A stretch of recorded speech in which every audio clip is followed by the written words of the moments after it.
જગતની માલિપા કોઈની સાથ નથી દેતું ને. જય દ્વારકાધીશ, તમારું સ્વાગત છે મિની લોકમાં. કેહુર કિંગ આવી ગયો તો આપણી ઘરે રસની બાકાજી કી બોલાવવા માંડ્યો. આવ્યા ભેગો ઉનાળો બહુ હતો, મને કે કંઈક ઠંડુ પા મેં કીધું રસ પાવ હાલ તને, બીજું તો હું પાવું. અને રસ ભાઈએ કાઢી લીધો ગ્લાસમાં. મારે કે ગ્લાસ સાફ કરવું કે જો આવા ફંદા ચાલુ જ હોય ભાઈ, આવે ને એટલે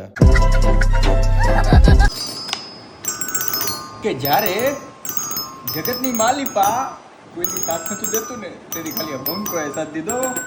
ભાઈ કેમ બાકી હાલ એમ છે ને, કોઈને ઓર્ડર દેવો હોય તો મને ફોન મેસેજ કરજો. પછી જૂની ગાડી જોઈને કે આનું એન્જિન પાછળ આવે, મેં પાછળ ના આવે, જલ્દી કરાલ ગામમાં જવું કે ના આમાં પાછળ જ આવે ને. આવી મસ્તી કરતો તો બોલો આનું કરવું શું મારે. પછી અમે બી ફટાફટ ગાડી લઈને નીકળી ગયા ગાંધીનગરમાં રખડવા. પછી આપણા ભાઈબંધની ઓફિસે મગાવી લીધા વડાપાઉં, આને કહેવાય પટ્ટી વડાપાઉં. આ તો આજે આપણે પહેલી વાર ચાખ્યા હતા, હાર આવો ભાઈ. પછી ત્યાંથી ફોર વ્હીલ લઈને નીકળી ગયા કારખાના બાજુ, કેમ કે આ ભાઈ અહીં કારખાનું કર્યું, હાલો જોતા. તો સ્વાગત છે ટ્રાન્સફોર્મર કંપનીમાં. ભાઈ તાલપત્રી જોતી હોય ઓર્ડર કરી દેજો ભાઈ, આનું કામ સારું છે ને. પછી એમ બી નીકળી ગયા અમદાવાદ, એમ કે ભાઈને જવાનું હતું ઘરે. હું હાલો હવે નીકળો અમદાવાદથી, હાલો બસ પકડો ફટાફટ.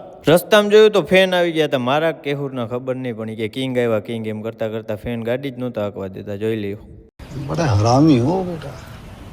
પછી રસ્તામાં એને ભૂખ લાગી, તું હાલો ફટાફટ આપણે બે ભાઈ જમી લે, ત્યાં બસ આવી જાય. એટલે અમે બે બેસી ગયા પંજાબી ખાવા. પછી જમીન આવી ગયા તો ઇસ્કોન ને એની વ્લોગ ચાલુ કરી દીધો. મેં મારો કરી દીધો. વ્લોગ સારો લાગ્યો તો લાઈક કરો, શેર કરો, ફોલો કરો.